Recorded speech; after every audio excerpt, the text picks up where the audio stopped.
دنوں میں اخلاق کو بگاڑنے والی چیزوں کا ذکر کیا تھا، اس میں آج اگلے نمبر پر ہے جی کنجوسی۔ کنجوسی بخیلی بہت ہی منحوس خصلت ہے۔ بخیل مال رکھتے ہوئے کھانے پینے، پہننے اوڑھنے، وطن اور سفر، ہر جگہ ہر حال میں ہر چیز میں ہر قسم کی تکلیفیں اٹھاتا ہے اور ہر جگہ ذلیل ہوتا ہے، اور کوئی بھی اس کو اچھی نظر سے نہیں دیکھتا ہے۔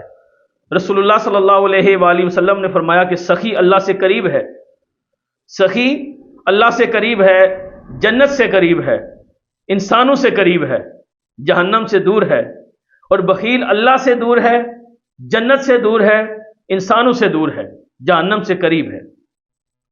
اور یقیناً سخی جاہل عبادت گزار بخیل سے زیادہ اللہ عز و جل کو پیارا ہے۔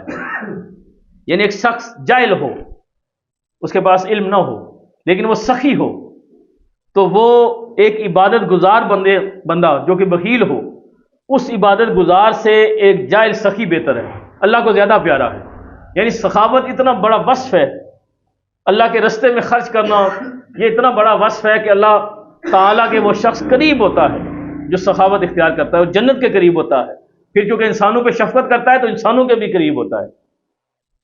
اس کی مثال حضرت امام زین العابدین علیہ السلام، جن کا مبارک نام آج بھی زبانوں پہ آتا ہے، تو ہر کلمہ گو ان کی محبت میں اس کی آنکھیں نم ہو جاتی ہیں، ایک روح ایک مرتبہ حرکت میں آ جاتی ہے۔ اس کی کیا وجہ ہے؟ کہ وہ انسانوں کے قریب تھے، ان کے اندر سخاوت کا وصف مرتضوی تھا، وصف فاطمی تھا، وصف محمدی تھا صلی اللہ علیہ وآلہ وسلم، تو وہ اس وصف سے متصف تھے۔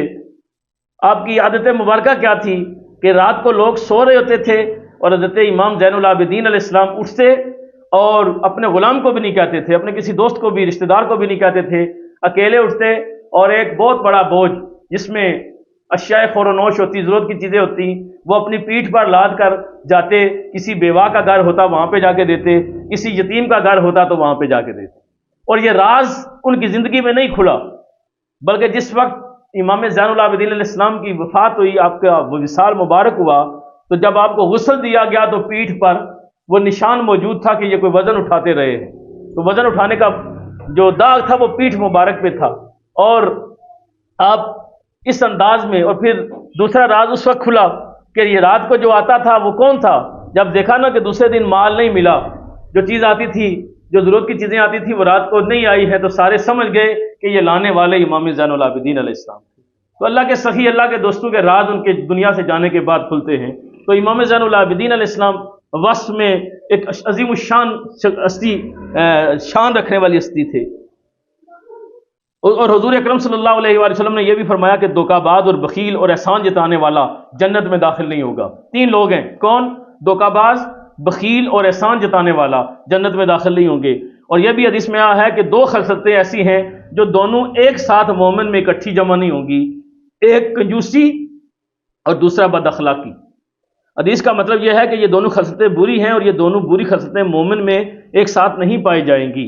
مومن اگر بخیل ہوگا تو بد اخلاق نہیں ہوگا، اور اگر بد اخلاق ہوگا تو بخیل نہیں ہوگا۔ اور اگر تم کسی ایسے منحوس آدمی کو دیکھو کہ وہ بخیل بھی ہو اور بد اخلاق بھی ہو، تو سمجھ لو کہ اس کے ایمان میں کچھ فطور ضرور ہے، اور یہ کامل درجے کا مومن نہیں ہے۔ اب بخل کا علاج، امام غزالی رحمۃ اللہ تعالیٰ علیہ نے فرمایا کہ کنجوسی ایک ایسا مرض ہے کہ اس کا علاج بے حد دشوار ہے، خصوصاً بوڑھا آدمی بخیل ہو تو وہ تقریباً لا علاج ہے۔ اور کنجوسی کا سبب مال کی محبت ہے، جب تک مال کی محبت دل میں سے زائل نہیں ہوگی کنجوسی کی بیماری رفع نہیں ہو سکتی۔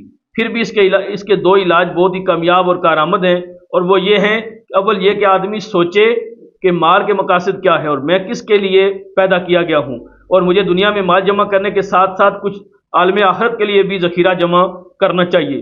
جب یہ خیال دل میں جم جائے گا تو پھر دل میں دنیا کی بے ثباتی اور عالم آخرت کا دھیان پیدا ہوگا، اور ناگہاں دل میں ایک ایسا نور پیدا ہو جائے گا کہ دنیا سے اور دنیا کے مال و اسباب سے بے رغبتی اور نفرت پیدا ہونے لگے گی۔ پھر بخیلی اور کنجوسی کی بیماری خود بخود دفع ہو جائے گی، اور جذبہ سخاوت اس طرح پیدا ہوگا کہ خدا کی راہ میں مال خرچ کرتے ہوئے اس کو لذت محسوس ہونے لگے گی۔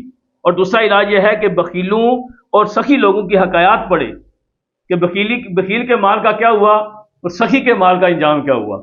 فرمایا ایسی حکایتیں پڑھے، ایسے قصے پڑھے، اور علماء کی مجلس میں بیٹھے، ان سے بکثرت ایسے قصے سنے کہ بخیلوں کا انجام کتنا برا ہوا ہے اور سخی لوگوں کا انجام کتنا اچھا ہوا ہے۔ اس قسم کے واقعات اور حکایات پڑھتے پڑھتے، سنتے سنتے بخیلی سے نفرت اور سخاوت کی رغبت دل میں پیدا ہو جاتی ہے اور رفتہ رفتہ کنجوسی کا مرض زائل ہو جاتا ہے۔ تو اللہ تعالی ہم سب کو عمل کی توفیق عطا فرمائے۔ وما توفیق الا باللہ۔